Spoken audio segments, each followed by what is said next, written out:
이곳에 이사 오기 전, 그러니까 지난 목요일입니다. 한 분이 전화하셨어요. 여자분이신데, 그 신문 기사를 통해서 두라노 침례교회가 알링턴 하이츠 지역으로 이사 온다는 그런 소식을 봤다는 거예요. 예배 시간이 몇 시냐? 뭐 이것저것을 물어보시고는 기회가 되면 한번 가겠습니다 하고 전화를 끊으셨어요. 이곳에 오기 전에 다른 교회에서 사역할 때도요, 그런 전화들을 수없이 받았습니다. 그런데 이번 목요일의 전화는요, 왠지 뭐라 그럴까요? 이 하나님의 음성과 같았다고 할까? 그런 느낌을 제가 받았어요. 너무 과장하는 것 같은 생각이 들지만 저는 그랬어요. 최소한 저는 그랬습니다. 그 여자분의 말씀을 통해서, 그래, 이제 알겠느냐? 내가 너희들을 이곳에 보낸 이유를 알겠느냐? 이곳에도 믿지 않는 자들이 많고 이곳에도 상처 입은 영혼들이 많다. 그들을 구하기 위해서, 그들을 회복시키기 위해서 이곳으로 내가 너희들을 보냈다 하시는 음성으로 저에게 들리는 거예요. 여러분 그래요? 저는 그랬어요. 그래서 하나님께서 그 여인을 통해서 주신 이 소명장이다, 사명에 대한 그런 임명장이다 라는 생각을 제가 하게 됐습니다. 그런 가운데 그 한 통 전화, 그 전화 한 통이 저에게는 도전이 되고 그리고 격려가 되는 그런 힘이 됐어요. 오늘 뭐 그분이 여기 오셨는지 안 오셨는지 잘 모릅니다. 하지만 하나님께서 그 여인을 통해서 그런 귀한 음성을 들려주신 것에 감사를 드리고요. 또한 하나님의 도구가 돼서 그렇게 저에게 전화를 주신 또 그분께 또 감사를 드리는 그런 마음이 있습니다. 아마 여러분들도 저와 같은 그 비슷한 마음을 가지고 이곳에 오신 줄 저는 믿습니다. 이곳에 분명히 하나님께서 뜻이 있으셔서 보내주셨다. 이런 믿음으로 오셨습니까? 반밖에 아닌데. 그래요. 저는 모든 분들이 그렇게 오신 줄 믿습니다. 이제는 새로운 역사를 이곳에서 써가는 거예요. 많은 분들이 그래요. 이 지역에도 한국 분들이 많다고, 교회를 나가지 않는 분들이 많다고 그렇게 얘기를 합니다. 이제 우리는 분명한 소명을 가지고 달려가야 합니다. 그래서 하나님께서 우리를 통해서 이 지역을 복음화시키는 그 모습을 우리가 또렷이 보기를 주님의 이름으로 축원드립니다. 자, 오늘은요, 이제 9절 말씀을 통해서 이제 은혜를 받고자 합니다. 그런데 9절 말씀이 어떻게 시작하느냐? 여기는 오직이라는 단어로 시작되고 있습니다. 그런데 원문에 보면 그러나 but 이렇게 시작되고 있어요. but이라는 그런 접속사는 이게 반대되는 그런 내용을 연결해 주지 않습니까? 그렇다면 우리가 9절을 보기 전에 7절과 8절 인접해 있는 절이 어떤 내용을 담고 있는가 하는 것을 봐야 이제 그 다음에 9절의 말씀이 분명해지는 거예요. 7절과 8절의 말씀을 가만히 보니까 이제 돌 얘기가 또 나옵니다. 예수님께서는요, 산돌이시죠. 산돌이신 예수님께서는 믿는 자들에게는요, 산돌로 역사하십니다. 그런데 믿지 않는 자들에게도 돌로 다가가시긴 다가가시는데 어떤 돌로 다가가신다고요? 여기 보니까 8절에 보니까 부딪히는 돌, 거치는 반석 이렇게 기록하고 있는 모습을 보게 됩니다. 좋은 것 같지 않아요. 거치는 돌이다, 부딪히는 반석이다, 좋은 의미를 갖고 있는 것 같지는 않습니다. 분명히 그렇습니다. 그 거치는 돌과 부딪히는 반석을 만날 때 사람들, 믿지 않는 사람들, 순종하지 않는 사람들은 넘어지게 돼 있습니다. 오늘 말씀 8절에 보니까 이제 그들이 어떻게 됩니까? 넘어지나니 이렇게 기록되어 있지 않습니까? 그런데 원어를 보면요, 이 넘어진다는 뜻이 아주 그 색다른 그런 의미를 갖고 있는 것을 우리가 보게 됩니다. 대적한다, 공격한다 이런 뜻을 갖고 있는 것이에요. 예수님께서 그들에게 돌로 다가가십니다. 그들을 사랑하시는 마음으로 다가가시는 거예요. 그런데 그들이 차는 거예요. 자기들의 발로 찹니다. 공격합니다. 대적합니다. 그런 가운데 이제는 주님께서 거치는 돌이 되시고요, 부딪히는 반석이 되시는 거예요. 그런 가운데 그 사람들은 그 발길질을 통해서 자꾸 넘어지는 겁니다. 넘어지다가 끝내는 어떻게 됩니까? 결국에는 하나님께서 정하신 그 지옥으로 떨어지고 막 마는 것이에요. 그것이 믿지 않는 자들에게 주님께서 하실 그런 일의 계획이라는 것을 오늘 말씀하고 계신 거예요. 자, 그런데 이제 9절에서 그러나로 시작합니다. 그러나. 자, 그렇다면 이 7절과 8절에서 믿지 않는 자들의 운명에 대해서 말씀하시는데, 이제 그렇다면 9절부터는 누구에 대해서 말씀하시는 걸까요? 이제 믿는 자들에 대해서 말씀하시는 거예요. 믿지 않는 자들, 순종하지 않는 자들에게는 그런 저주가 있을 것이지만 라고 말씀하시는 거예요. 하지만 믿는 자들에게는 하나님께서 이런 축복을 부어주실 것이라고 하나님께서 아주 분명하게 말씀하고 계신 거예요. 자, 오늘 구절을 다 다룰 수 없어요. 얼마나 많은 내용이, 얼마나 많은 축복이 이 한 절에 담겨 있는지 몰라요. 그래서 오늘은 구절의 첫 부분, 첫 표현, 이 첫 표현만 다루고 우리가 오늘 은혜를 나누고자 합니다. 자, 뭐라고 그러십니까? 너희는 택하신 족속이라 라고 말씀하십니다. 어쩌면 오늘은 구원에 대한 성령 공부하는 시간인지도 모르겠습니다. 이 택하신이라는 단어 속에 무지하게 많은 의미가 담겨 있습니다. 그 중에 저는 두 가지만 보고자 하는 것이에요. 어떤 의미입니까? 택하신 하니까 어떤 그런 의미가 딱 떠오르십니까? 어떤 축복이 딱 떠오르세요? 은혜라는 단어가 떠올라야 합니다. 하나님께서 직접 택해주셨다. 은혜가 딱 머릿속에 떠올라야 합니다.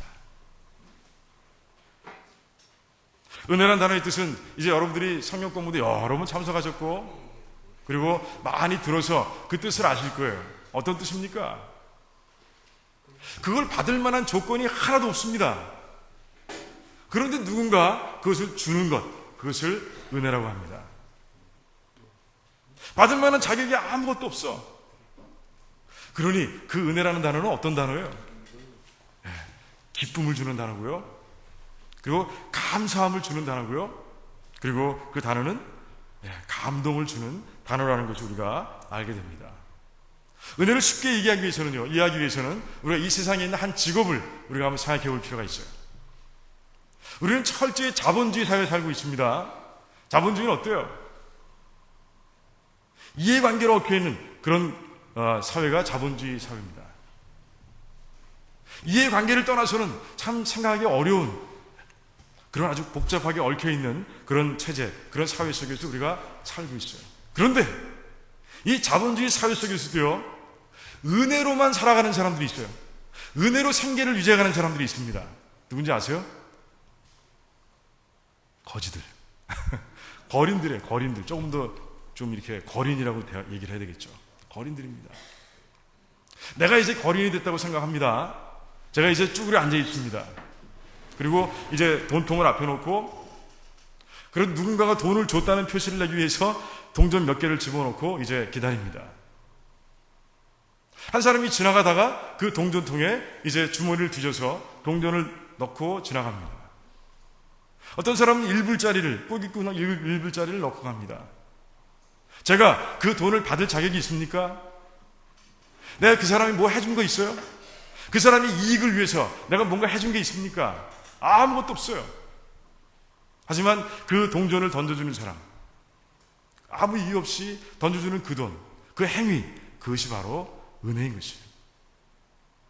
은혜가 없으면 거린들은 살아갈 수가 없습니다. 살아가기 힘들어요. 물론 은혜가 넘쳐서요, 거린하면서도 벤츠를 모는 사람도 있다고 하더라고요. 저는 확인해보지 않은 얘기라 잘 모르겠지만 그런 사람도 있대요. 다운타운에. 자, 그렇다면요, 우리는 한번 생각해 봐야 돼요. 이 우주에서 가장 큰 은혜는 뭘까? 이 우주에서 가장 큰 은혜, 뭐라고 생각하세요? 뭐? 10원, 9원. 9원이죠, 9원. 맞습니다. 9원. 예, 9원입니다. 그 9원이 이 우주에서 가장 큰 은혜라는 것이에요. 자, 그렇다면 그 가장 큰 은혜를 받고 누리는 사람 누굽니까? 누구예요? 누구라고요? 그래요. 여기에 대해 대답을 확실하게 하셔야 돼요. 나 아니에요? 나 맞아요, 아니에요? 맞죠? 근데 왜 대답을 안 하세요? 대답하셔야죠.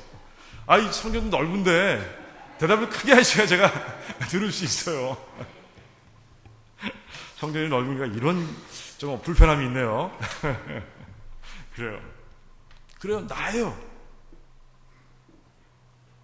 바울은요, 이 은혜를 이렇게 얘기합니다. 이 은혜가 얼마나 큰지 이렇게 설명하고 있습니다.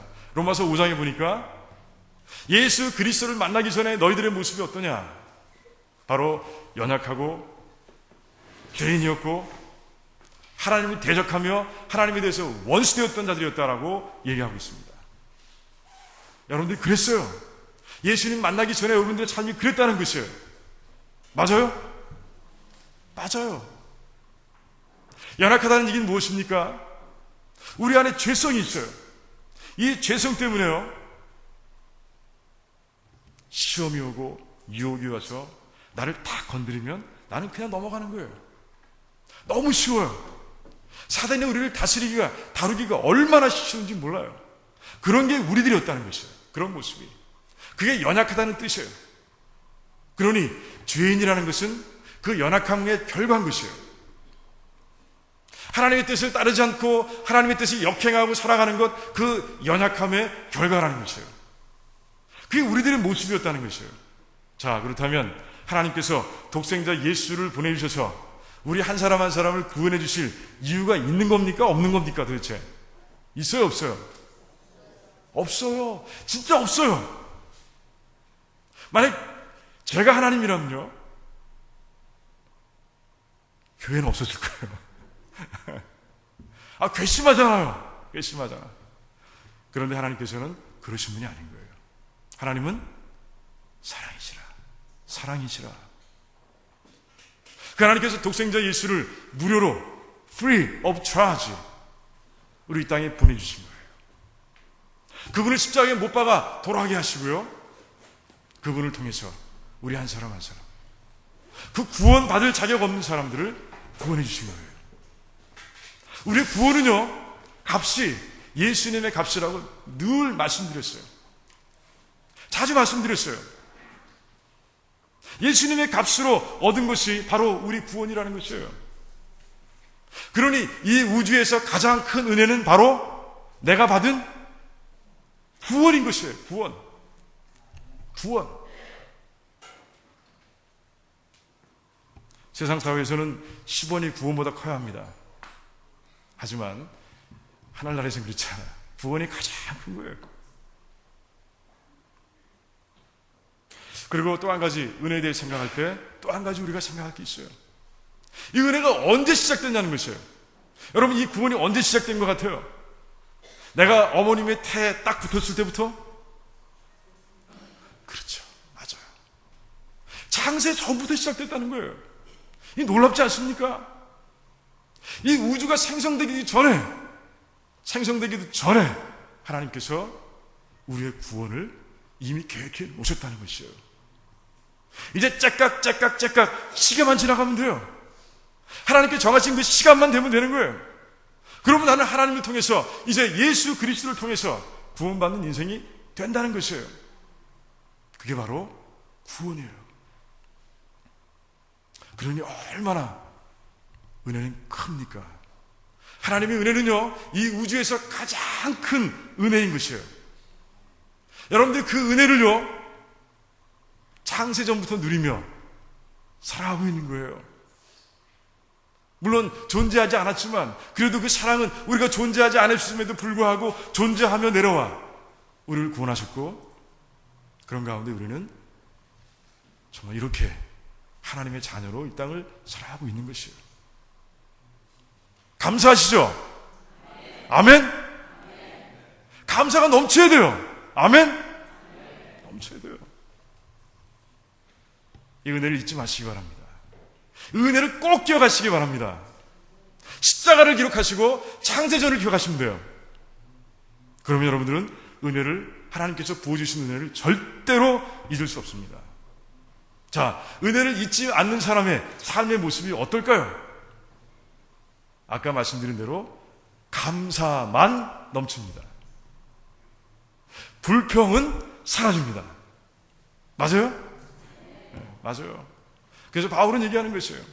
그 은혜를 입은 그 바울은 얘기합니다. 나는 늘 자족합니다 라고 얘기하는 것이에요. 저는 우리 성도님들, 저와 여러분들이요, 다 그런 성도가 되기를 주님의 이름으로 축원드립니다. 은혜가 넘쳐나죠.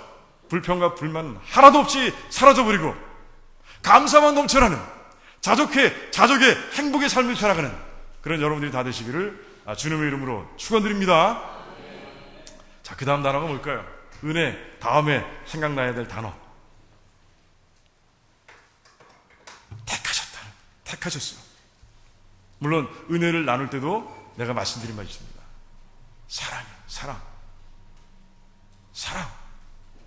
베드로는요, 이 사랑을 넘치게 받았습니다. 베드로는 공든 탑이 무너지는 소리를 마음으로 들은 사람이에요. 3년 동안 주님을 부지런히 따라다녔습니다.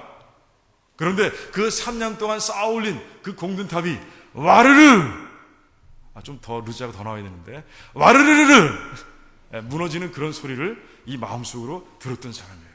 언제? 그래요. 예수님께서 잡혀가시고 그가 따라갔습니다. 그 자리에서 와르르르 무너지는 그런 소리를 들었어요. 왜? 주님을 부인했습니다. 마지막 세 번째 부인에는 저주가 따라 나왔습니다. 닭이 우는 순간 그는 억장이 무너져서 눈물을 흘렸습니다. 예수님 부활하셨다는 그런 소식을 가지고 여인들이 찾아왔습니다.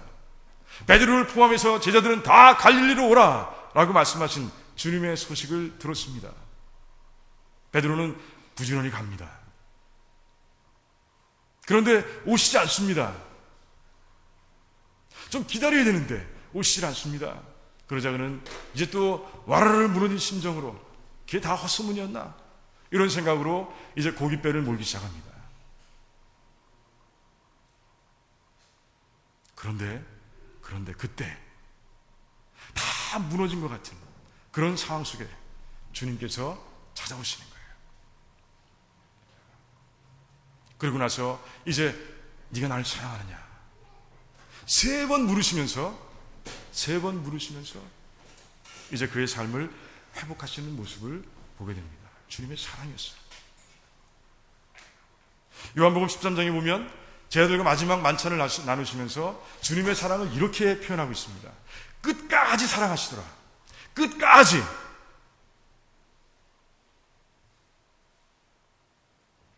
베드로가 중간에 넘어졌고 부인하고 저주했음에도 불구하고 세상으로 다시 돌아가겠다고 고깃배를 몰고 있음에도 불구하고 주님께서는 끝까지 베드로를 사랑해 주신 거예요.